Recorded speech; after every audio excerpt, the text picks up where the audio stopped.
Hi, good afternoon, everybody, and welcome to Series 10 of the Climate Pioneers Show. If this is your first time joining us, my name is Cherry, and I'm the founder of Above and Beyond Recruitment. We are a recruitment company specialising in the climate tech sector, working with startups and scale-ups from all the subsectors of the climate industry and supporting them in hiring mission-driven talent and building their teams. I've been running this podcast now for the last 2 years, and every series we focus on a different topic that we feel will give valuable insights to current and aspiring founders of climate tech startups. If you've missed any of the previous series, there are 9 of them. Do go back and check them out. We've interviewed climate VCs on their market predictions. We've explored the challenges of scaling deep tech companies, and we've looked in depth at topics like team building and angel investing. So if any of those are of interest to you, you can check them out either on my LinkedIn profile, on the Above and Beyond YouTube channel, or on Spotify, Acast, or Apple Podcasts. For Series 10, we have decided to face the beast head on. Most of our conversations on this podcast focus on how we can mitigate or reverse the effects of climate change. But as carbon emissions keep increasing year on year and weather patterns are becoming increasingly extreme and unpredictable, climate adaptation and resilience technologies are becoming an ever more important part of the puzzle. So throughout the course of Series 10, we are going to be featuring some of the innovators and entrepreneurs across Europe, building solutions to help us to predict, manage and adapt to the changing world around us. And for the first episode of this series, I am joined by Harish Pesala, the CEO and co-founder of SmartResilience, a climate analytics platform helping organisations to predict and prepare for and hopefully reduce the impact of extreme weather and other physical risks. Harish launched SmartResilience to close a critical gap between climate science and real-time decision-making. The company's won Innovate UK's Young Innovators Award, been shortlisted for the Edie Awards and the National Sustainability Awards, and is already working with some major clients from supermarkets to insurers. So, Harish, thank you so much for joining me today. Thank you so much, Sherry, for having me. I think you're doing an incredible job with the podcast, listening to some of your old episodes through VCs and other founders. So yeah, thank you for having me. Good. No, my pleasure. Thank you very much. I'm glad to know people are listening and that it's valuable. So that's great. Perfect. So Harish, talk me through what inspired you to focus on climate adaptation, and why do you see this as being an area that's critical to the climate crisis? Yeah, that's a great question. After university, I ended up working at Risk Consulting for a company where we ran projects in Argentina, Canada, and the UK around understanding, what the main challenges are related to risk for companies, which was a bit more generic. But what really struck me was how fast the cost of damages related to climate change were accelerating. So year after year, record-breaking losses. So in 2024, according to Munich Re, for example, the total cost was 320 billion. And this half year alone is still the highest cost of damages related to wildfire, and we've just gone through sort of 2/3 of the year. So that's quite staggering. But at the same time, the insurance costs are rising steeply. And currently, the reliance is more on governments and insurers.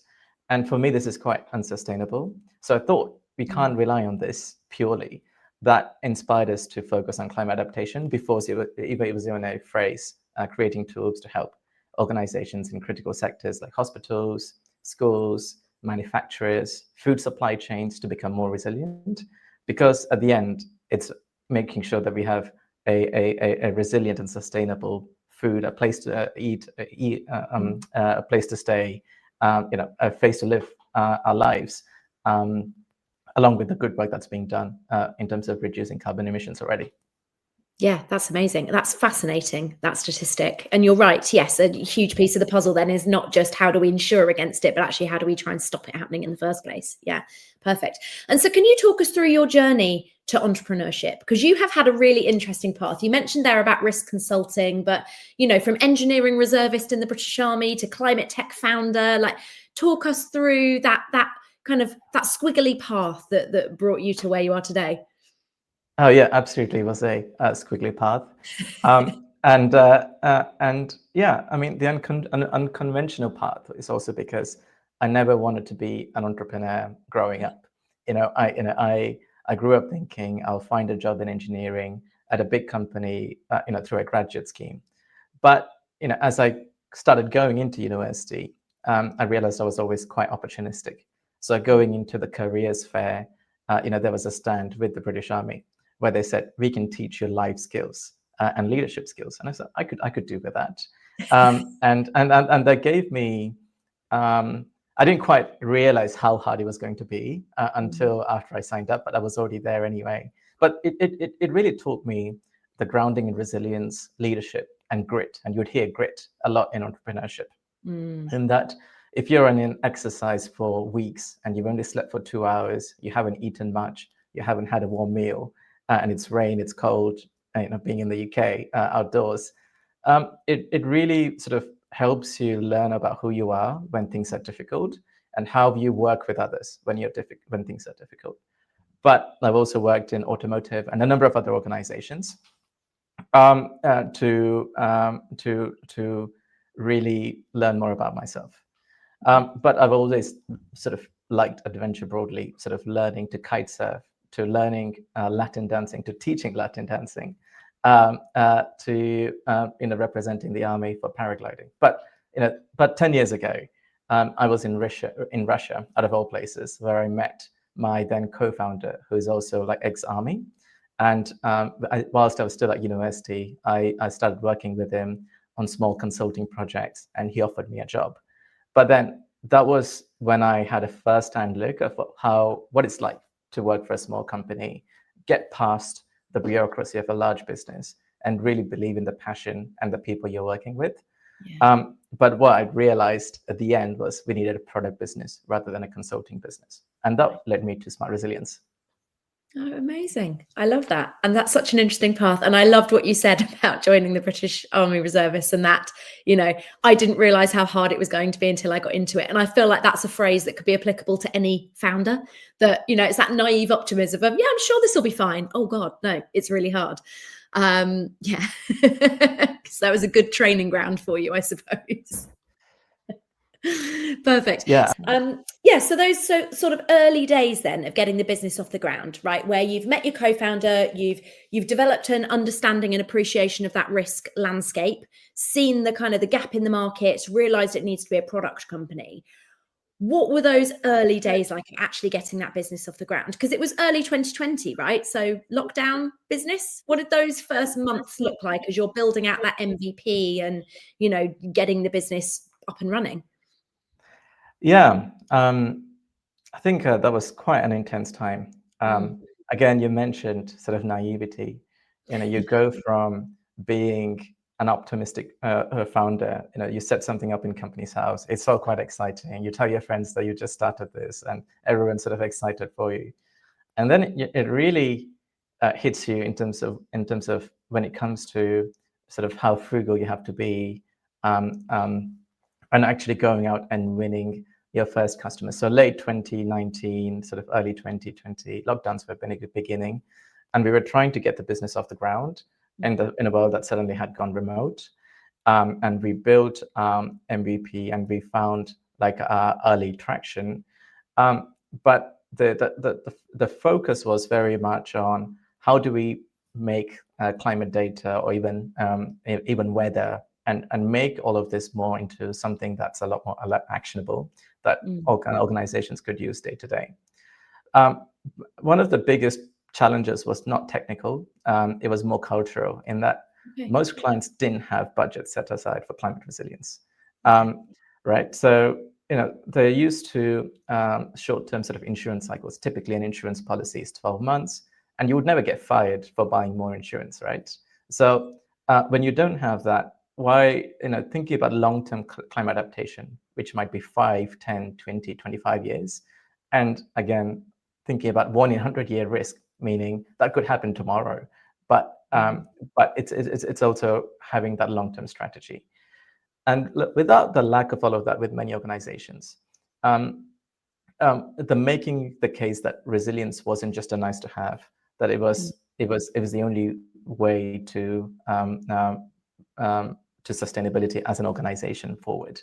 I think that was the big challenge. But we worked very closely with insurers, brokers, use their feedback to make the product in real world scenarios.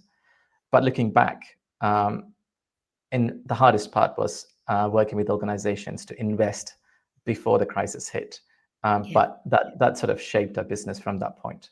Yeah, interesting, because I imagine, as you said, the kind of understanding of the importance of this as a solution was it was a lot more naive, was a lot more nascent, I suppose, than it is today. And so how did you secure those first users, those first clients at that point? Everything from what did you do? everything from picking up the phone, like really prioritizing who are the people who are really going to benefit from this product, organizations which are near critical infrastructure, who really care about not having business interruption for their properties, who've previously experienced some disruption in the past, sort of learning about their history. And I think I've also gone from being a technical founder to someone involved in sales. So I was learning about sales myself. So it was really getting comfortable with picking up the phone to even sending cold emails, which are personalized when you haven't got big budgets, and also getting with your network, the limited network we had, to get an introduction, even at a mid-level of an organization, because everyone wants an introduction to the CEO of an organization. But realistically, how often are you going to get that? So I think with all of that, it was the timing was right in that, one of our early customers we had, FTSE 100 company, they had experienced some losses in the past. So they were going out scouting for solutions. And we had just come up with a product at that point anyway. So it was a bit of a match made in heaven at that point, at least it felt like.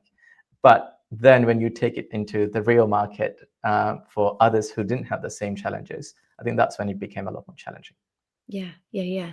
And just digging into that point you made there about having been a technical founder yourself, and then having to evolve your skill set to kind of take on these more commercial responsibilities. I think that's something a lot of early stage founders, first time founders really struggle with, especially ones that have come out of academia or ones that are more technical in their skill set, is when they're still in that phase of it needing to be very founder-led sales, how they adapt, right? How did you pick that skill set up? Did you bring support in? Was there anything you read? Were there any resources? Did you have a coach or a mentor? Like, how did you hone that skill set? And what advice would you give to another founder facing that same challenge? Honestly, there is no standardized path to this, and I think everyone has to. I wish I had a playbook that I could suggest, but what I can say is, I was speaking to an investor who said, where I was going through the sales journey that we've had in terms of relatively bootstrapped, and they said they were quite like, wow, this is. Typically, when they see founders, like a technical founder come in, they would raise a couple of million, and then they say, here's our financial projections, and as part of a hiring plan, we're going to hire a head of sales. Yeah. But the head of sales is an expensive role. They typically come from larger companies, and they don't really know how to sell your product before you figured it out how to sell it yourself. So you spend 6 months, you've burned 6 months of runway, and then they've come in and they need another 6 months to figure out how to sell before you can get any feedback. So I think for me, it was important to be able to make that transition relatively early on. And there is a lot of content out there in terms of how to build your value proposition. I think the key part was around personalization, sort of being able to pick up the phone, have a conversation to say, look, I know you've had this issue, could be related to regulation or challenge on resilience. If you can give me 30 seconds, I will share. I will make my case, and with other customers who've done this. So, and I think that's a lot of people within climate tech, in terms of from businesses, are open to that, and you'd be quite surprised how far you can go with it. Yeah, that's a really good point, that point about personalization. And I really like what you said there about identifying those businesses that have actually felt that pain. And you can use that as an anchor point because they're immediately bought in. Yes, that was awful when that happened. How could we stop it happening again?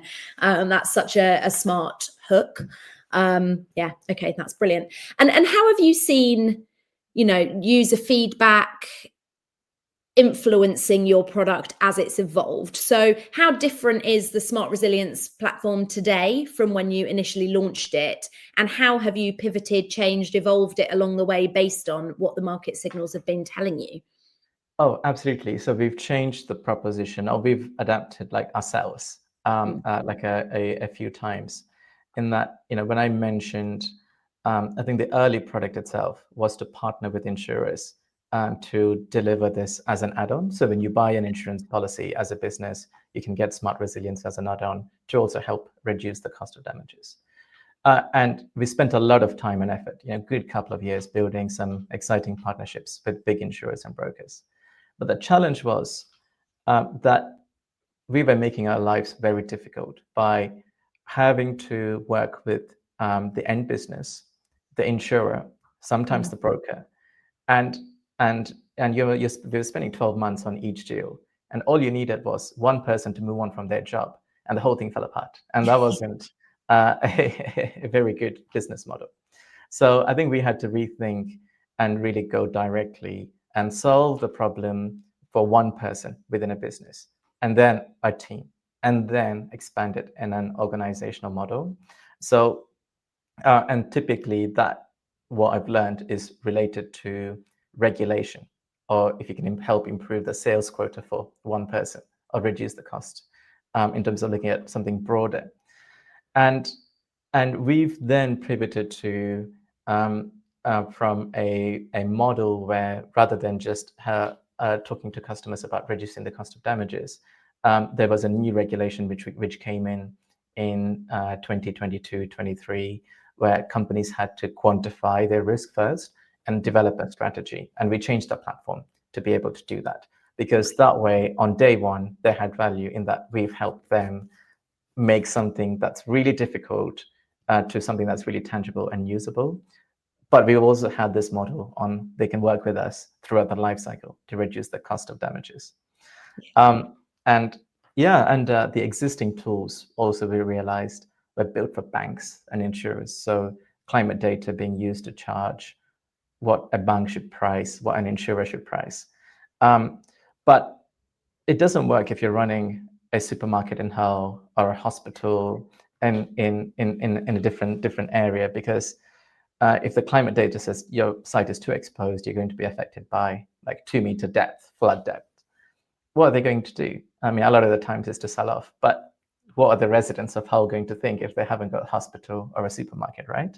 So there is a new way, which is around actually supporting those assets become more resilient. And the other conversations you've got coming in this episode will go into some more detail around it as well. Yeah. Interesting. And within an organization, how, who within those larger organizations, perhaps enterprise level businesses, a Sainsbury's, for example, where on the corporate agenda now are you seeing risk and resilience compared to where it was 5 years ago? And what parts of the business are kind of taking ownership for that? Is it siloed into the world of sustainability? Is it procurement? And again, have you seen that change? Absolutely. So I've been into a few chief sustainability officer forums just to listen in and understand where they are. And it's incredibly difficult. It's incredibly challenging to bring sustainability and anything climate related into the top of the agenda. So in the last couple of years, you've had everything from rising interest rates to national insurance rises, to lots of other impacts on the bottom line of the business. And the first thing that the company can do is to rethink: are we spending too much on sustainability? Can we really afford to do things good for the planet before we can survive ourselves?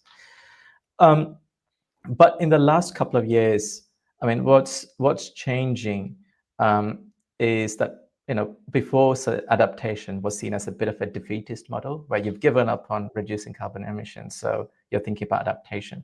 But I think now it's more of a pragmatic aspect, that you should do resilience and adaptation together, because within a sustainability team, you can work with your risk, your facilities, your insurance teams to have an impact in a month, where the organization's a lot more prepared in terms of how they're bringing food supply in, all the way to how they're managing their care homes, to how they're protecting their factories. which is an impact you can have now, rather than something as sometimes all these aspects on reporting can be seen as a bit of a pain and bureaucratic if you're a CFO or a CEO thinking about your business. Yeah, And yeah. now I think, sorry. As the world has changed, have you changed how you're positioning the platform and the wording? Because that's something I'm really noticing at the moment, and have been noticing perhaps over the last maybe year, is that as the political landscape's changing, as sustainability is getting pushed further and further and further down the agenda, it's being overtaken by, lots more pressing issues.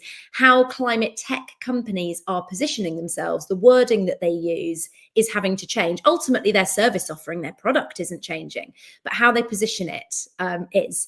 And so have you felt that you've had to position, change the narrative, the wording in any way around that, or not so much? But very much from the beginning, it was all about climate adaptation. So we didn't really focus. We partnered with other companies to help with other aspects in terms of the challenges of our customers. But we're very much on, we can help them with their strategy. We can help them on being more resilient as an organization to survive the next 100 years. You're absolutely right that the narrative's changed. I mean, with what's happening in the US, the European Union had to change in terms of the regulatory. It's a lot less strict now compared to what it was a year ago. So a lot of the new plans they had have gone down as well. So from that perspective, it's very much up to the organizations on what they're looking to do, which is mandatory, bit of a tick box exercise, or what they're doing is just more in terms of real impact on their business. So the landscape's changing. The organizations are thinking about resilience more. However, it's still too much about regulation rather than having a meaningful impact on their business. Right. Interesting. Yeah. So we need to move away from reporting, tick boxing, doing what you have to, and into this hopefully next phase we'll get to in the next 5 years of how do we actually, what's the plan? Yeah, exactly. Interesting. And I mentioned in the introduction, you've been bestowed with lots of accolades, like the Innovate UK Young Innovators Award, or all the ones I listed at the beginning. How important have those recognitions, right? Those industry recognitions been for you as a founder, for you as a business, in helping to shore up the credibility behind what you're doing and go to market? Do you think they are important? Do you think it's something that founders at earlier stages should be putting themselves up for, be thinking about as part of their, I suppose, brand building? Yeah, I mean, honestly, I can't directly relate to winning a contract directly related with any of the accolades. But what it does provide is confidence. So the biggest impact for us, like through Innovate UK, which is an amazing organization, we've had a lot of support from the Royal Academy of Engineering, has actually been to have that support network with other entrepreneurs who've sort of hit the mark that they're doing something interesting. And other people believe in our vision along with us. All of that really, rather than visibility, it can really make the entrepreneurial journey less lonely, because you can always say, like, you've got something coming up. Can I get a chance to present, make my case in terms of on what the vision for the world could be and how different could that be? So to sum up, yeah, it's confidence, but also being able to have a community around you on the back of these awards and recognitions and support that comes with it. Yeah, amazing. And how did you find the fundraising process? You've raised institutional capital, right? Tell us the journey, tell us about that. Yeah, I mean, honestly, there is a lot of advice on fundraising. There is a lot of advice on how to create your deck, how to go and pitch to investors, and how to go and build a business case for investment. But for me, fundraising has been one of the toughest parts of this journey, especially in my early career when I didn't really have a big network. I didn't go and work for a big bank or an insurance company, or I haven't founded any other companies before. So our first raise was about £300,000 in angel funding over a couple of years, and it pretty much came from my previous co-founders' network. My contribution for that was pretty much saying, look, we've got strong technical capability to deliver this.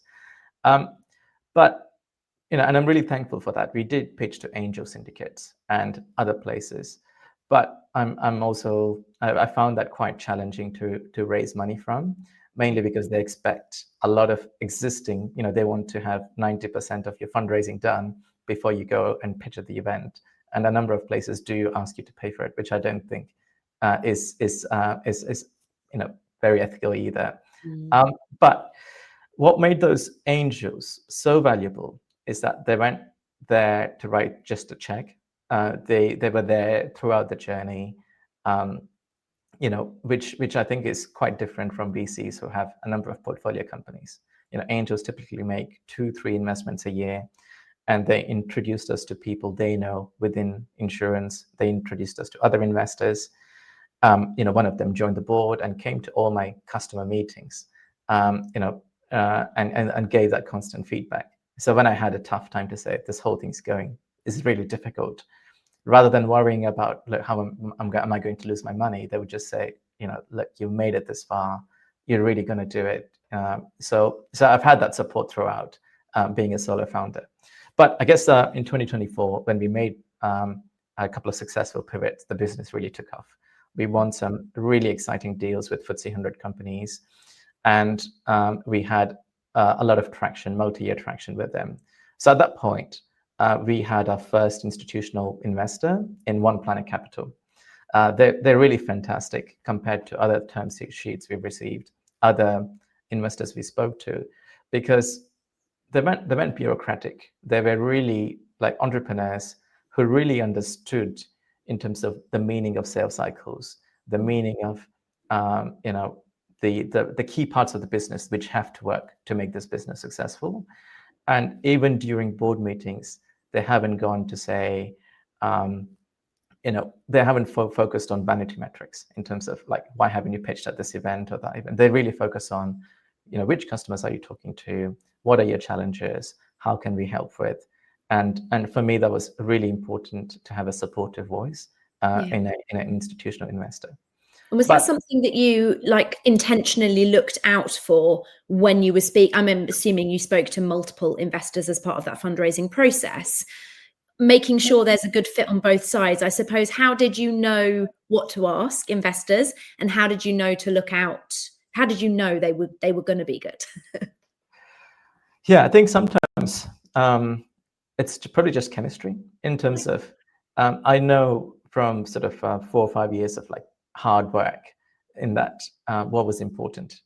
So if I heard the risks of a business being looked into in the wrong way, I sort of felt like, this person, with all due respect, is an accountant sort of trying to do early stage investing, whereas if they would probably be better off in a later stage business which has all the right metrics, so that way they can really focus on how the business can optimize it. So from someone who's started businesses before, exited, failed, and knows what are the key factors of it, that's I just felt like strong chemistry early on, working with them. But also, I think especially in climate tech, you want to work with an investor who's patient, who knows that you'll have incredible months, but you also have difficult months. And the landscape currently isn't suited to support every technology, amazing technologies out there. I've got a lot of respect for founders who are building hardware businesses, because the threshold is much higher in terms of there are a lot more concerns around scale. But I've also seen other founders who've raised millions in 2022, 23, or 21, but then haven't had the unit economics and the product market fit to be able to deploy their capital efficiently. So, I mean, my humble personal opinion is to really nail the product market fit, at least with a couple of customers, before going and raising big rounds of funding, because otherwise you're just feeding the investors what they want, but rather than customers. Yeah, absolutely. That's really helpful insight. Thank you. And How did you, once you talk to me about the sort of building your early team, how much of that were you able to do from the investment that you gained from the angel investors? Where was the team at by the time you raised that institutional round? And then I suppose a little bit about what that more money is then enabling you to do in this next phase of growth. Yeah. So firstly, I mean, I feel very fortunate to have such an incredible team in that, we've hired people. When we hired people, building an early team, what mattered most, along with how well someone could do the job, was around resilience and adaptability, but within the business, See what you right? did there. And startups are full of highs and lows, and I wanted to be honest early on in terms of the risk of being at a startup or at a big corporate. I don't think it's higher, but I think it's different. A big corporate could hire for a different hire and fire for a different reason, and then the startup as well. But what I wanted to be honest with is for staff who are looking to join, is for them to be comfortable with like uncertainty. So I think it's a myth saying that if you work for a startup that you have to work weekends and that you're going to burn out. I think it's actually can be quite comfortable job, but you have to be able to go the long way, saying you'll have months where we haven't got a huge amount of capacity. We've got customers joining at the same time, but then you've got other months where you can actually take it easy a little bit because you need to be charged up for the next time when we have something big coming up. So, but then that flexibility and adaptability is something a lot of people thrive on, and we want to make sure that that's the right fit. Yeah. And how do you test for that in your interview process? How do you know somebody's got that grit and that resilience you're looking for? I think for me, it's more in terms of learning about the difficult challenges they went through within their lives. It could be related to university, how they funded the university, or what did they have to do. Could be during childhood. Just learning more on how do they know how they react when things are very difficult, when they're at a low point, when they're tired, when they're exhausted. And for me, it's a place to learn from there in terms of how this person could react. I think it's that, again, it's quite challenging. I do think we have some questions related to it, but at the end, you'll also find out within the first few months if it's a good mutual fit or not, because you can never come up with all these things within like a couple of hours of an interview. And you have to have built a certain level of trust and a relationship to a point with somebody through that interview process where they feel open to be honest with you, right? Yeah. To that extent, because otherwise some of those questions asked early on in an interview process, they're not going to really dig deep, are they? Or sort of share something almost quite personal or difficult with you. They're less inclined to, I suppose. So it takes a certain amount of skill in building a relationship, building a trust through an interview process where you can really dig deep enough in the conversations to get to that, first of all. But second of all, you're right, that's often the truth will out, I suppose, once they're actually faced with some hardship early on in the role. And so at what pace did the team grow? Talk me through sort of at what headcount are you today, and how did that kind of change and grow as those funding rounds went along and as the customers started to come in, and also a little bit perhaps about your thought process around how you decided what teams needed growing and in what order, and did you make any mistakes around that? Yeah, absolutely. I think in terms of the order, we were at sort of 2 to 3 or 3 to 4 like employees, at the early stages, where we had maybe a couple of contractors to support with during sort of the product building. I would say there were a few times we were in a place where I wasn't sure within 3 months' time if we're going to make payroll. So we had to I had to go through months where I would not pay myself, and so like yourself, in terms of many entrepreneurs have to go through this process. So before hiring someone, even with funding or without, I want to make sure that this is a very good fit. So one of the points during the interviews, I actually have a one-to-one call where I make myself vulnerable to say, look, there were times here when someone had let someone go, and this was the reasons why. Or to say, actually, there are times when we were all close to burnout, but this was the reason why. And the main thing is to be honest with each other, to say, before you feel like something's getting quite challenging, is to have an open communication. So and at that point, rather than a formal interview process, you're just having a one-to-one conversation just to see if this is still like a good fit or not. So after we received funding, we grew to 7, but again, it was still very much a conservative like growth model, to say, are we sure this is a mutual fit? Is this person going to feel content to last? It doesn't have to be a lifetime of the business, but at least a good couple of years to make sure that we're both getting enough out of it. But what I've been lucky enough in terms of previously employees who've joined and left the business is that I always felt like wanted to make sure that they were better off after working with us than before. And they've done, some ex-employees have done amazing in working for Amazon to Qualcomm to some, big, amazing companies, after 2 years after university. So yeah, I'm pretty proud of what they've done with their lives as well, along with supporting us with our journey. Yeah, absolutely. And it sounds from that like you scaled in a very slow, intentional, mindful way, rather than kind of hiring ahead of your needs almost. How do you identify, and this is probably a difficult question to answer, how do you identify when the crunch point comes that you need a role in a particular area of the business? Because I think if you're not getting ahead of those hires, which personally I don't think early stage founders should, I think you should wait until the pain really hits before you hire. How do you identify when is now? Like, when do I stop putting a sticking plaster over this? Maybe I have a contract, maybe I have some fractional support, maybe we're all just mucking in to do this thing. And when does that crunch point come where you think, no, that needs to be a permanent hire? Yeah, really, really good question. And I don't think there is a straightforward answer for this, except I would say, in order to make sure that you maintain and exceed your reputation with your customer by not having this higher, are we going to are we still going to be able to deliver sort of a high level of service? Right. And I think that's probably one of my first questions.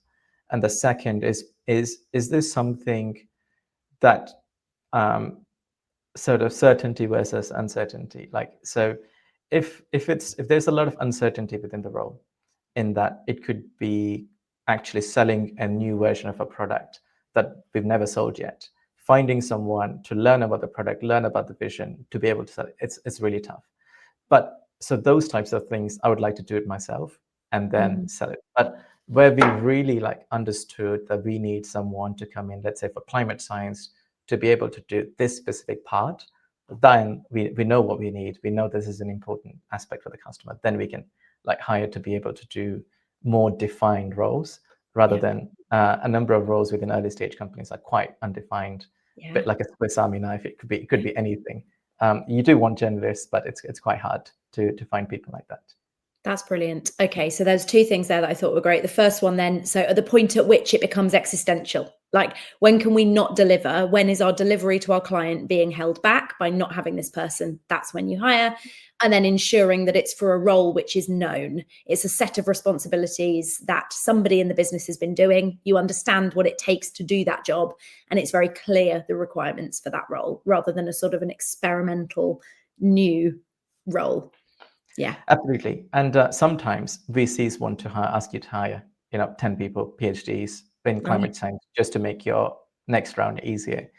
And for me, that could potentially kill the business. It's not a model that I want to run. But if you know the sales cycle well, if you know your customers or prospects well, you sort of know that it might take 3 to 6 months, or maybe in a 3-month point, if you're at a point where they've got the budget, they've chosen us, we're going through the contract phase, but we haven't got the capability to deliver it, or we haven't got certain expertise within the R&D to be able to support them into the future. So I think at that point is probably the right time to hire for me in terms of especially the role that's crucial. But you always go through a phase of you've got overhiring and underhiring, so it's a balance to find. It is, yeah, it is. It's the ever a conundrum for all founders at all stages, I think. Okay, great. And how's your role changed? We talked a little bit about that, going from this journey of being a technical founder to having to adopt these commercial skills early on in the days of the business and learn to sell. From there to where you are today, it's that about 5-year window. How's your role evolved, especially as the team's grown? How comfortable have you been with how that evolution has gone? Because that can sometimes be really challenging. And where are you at with that today? Yeah, I mean, honestly, I think the early days, the challenges were different. But I think as a product founder, sometimes at an early stage business, this is probably more to me rather than others, is that you can hide behind the product to say, look, I'm working on the product, so you go sell. But I think then when you change into being in a more sort of sales-oriented, customer-focused type role, I think you have to go through that transition of accepting rejection, accepting that actually a lot of people won't like your idea or your product, and that's okay. You should just hear it straight away rather than letting someone else do it. And I've also believed in leading from the front, from the beginning, which is even though I haven't spent a lot of time in the British Army, it's very much that mindset of, if you're going to lead the business, you should very much be at the front first, and you really understand, empathize with your team. So I was involved in maybe some of in managing the product in terms of the backlog, the roadmap, coding a bit now and again. And when things got if we didn't do enough sales, it was really easy to go and sort of sit behind code and say, oh, I'm just building this new feature. But actually, as tempting as it is, I think doing more around engaging with customers, doing more on sort of being out there, talking to new people, not selling the product of the business, but selling the vision and the value of how things could be different. I think it's a transition I feel like I've made now. I'm still not fully sure yet. Maybe you can only tell these things in hindsight.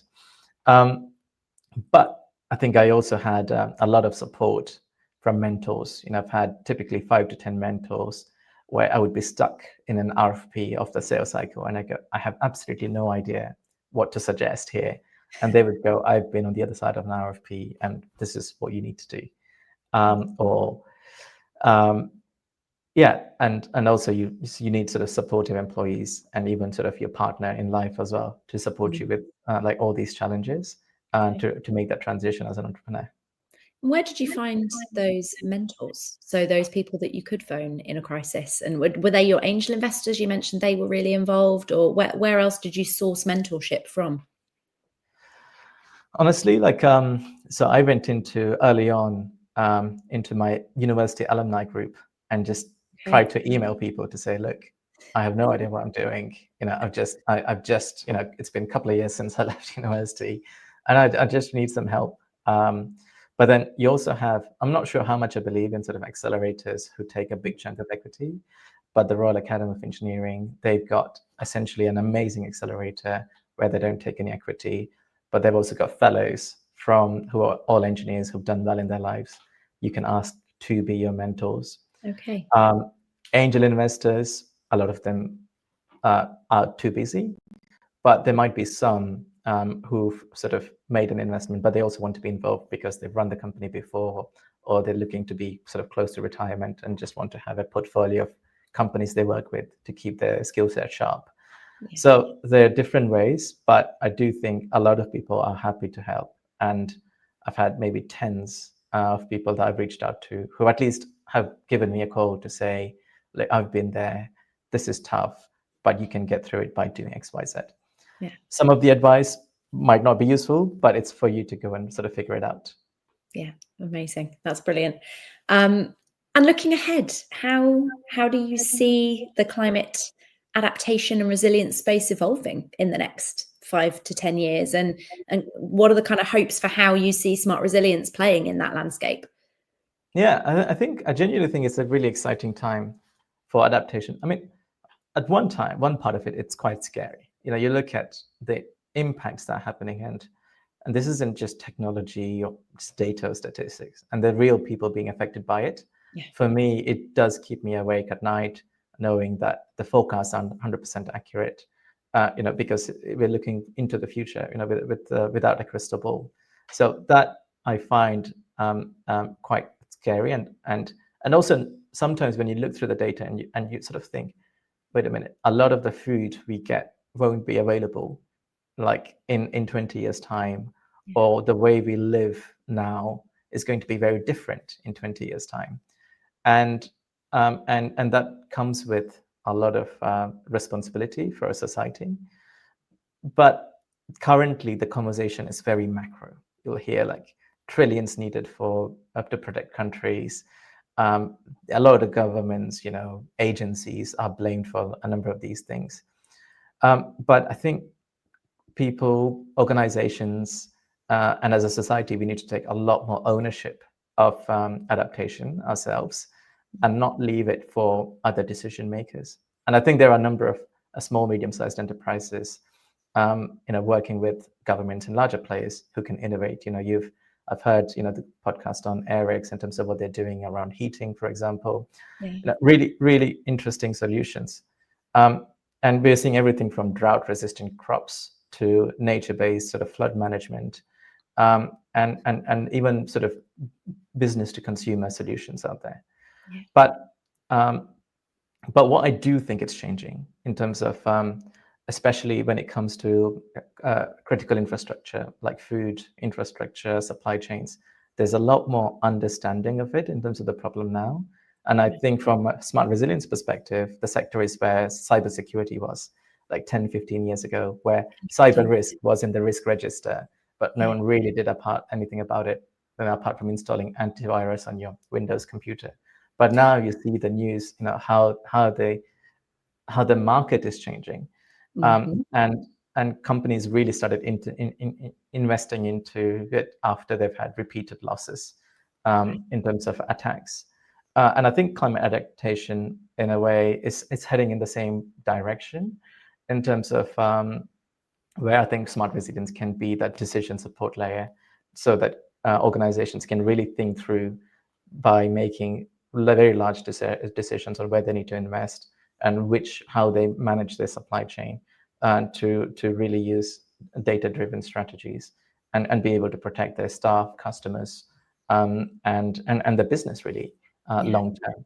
So that's and I think it's an important role to play and help organizations sort of navigate that uncertainty like with confidence. Yeah. It must be challenging. I know you said right at the beginning of this call that you'd come from that consulting background. You knew you needed to build a product, a platform. It must be difficult, I suppose, in a world where these customers are needing such support around what is such a complex, nuanced, and very layered issue around risk resilience in their business. How you stick true to being product led and not get pulled into too much, I suppose, consulting and hand holding around that for them. Is that something you felt a tension with, or have you built the product in such a way you've never needed to? Yeah, we spent a lot of time thinking about it in the early stages of our product, in that a lot of organizations probably don't have in-house climate science. So you're looking at all these sort of quite complicated, uncertain climate data, and you're asking organizations, previously they worked 6 months ago with scope 3 emissions, and suddenly you're asking them about impact assessments and vulnerability curves and climate data. It's quite difficult. Yeah. But along with, I'd say, making things as easy as possible, like through the platform, I'd say we've been quite open to partnerships early on, in that, and there are a number of existing, consultancies who are in this space, who are already working with customers or would be open to partnering with us to be in front of customers to support taking some of that climate data into actually making some of those decisions around when it comes to reporting, like our strategy. And we can provide the data, we can provide the early warning systems, which is something they can use day to day. It's quite self-explanatory. It's quite sort of straightforward to use. However, when they're making big decisions, I do think companies will have a lot more in-house capability in terms of understanding climate science as the market goes along. Typically, we've had new prospects say, actually, we've done consultancy for 3 years now, and we are hiring our own internal climate scientists. So can you actually help train in terms of as part of your onboarding for us to be able to use this internally? Brilliant. Yeah, that's smart. Okay, perfect. That's great, Harish. Thank you so much for your time. I'll leave with one last question, which is, if there are any other founders listening to this that are either aspiring founders just getting something off the ground, people that are a bit earlier on in the journey than you, what is one key lesson or mindset that has been crucial to your journey as a founder? Could even be a resource, could be a tool, a book, a podcast, whatever it might be. What's the one golden piece of advice you would have for founders out there listening? I have two, actually, rather than one. So let's go with two. I think first is, I think the startup environment is quite dynamic. There's lots of stuff going on. You can win lots of awards. You can apply to pitch in lots of places. And I think sometimes it's easy to lose yourself within all of this madness, that you'd have to go back to your customer to say, the person who wakes up and goes to work or at home uses your product, are we adding enough value to them before thinking about fundraising and everything else? And can we get more people like them to help with their challenges? And I think if we're spending enough time constantly, whether we are bootstrapped or whether we are raised VC funding, and not be focused too much on it being at every event everywhere on the planet and being able to pitch. I think that's quite important. And I think the second part is why you're doing it. Being true to yourself to say, is this for money, or is this for an impact? Is this for a mission, or is this sometimes for your own self-esteem? I think it's important to know, because I think if the business is your identity, then when you have your highs and your lows, you can't always, you'll burn out within a couple of years doing that.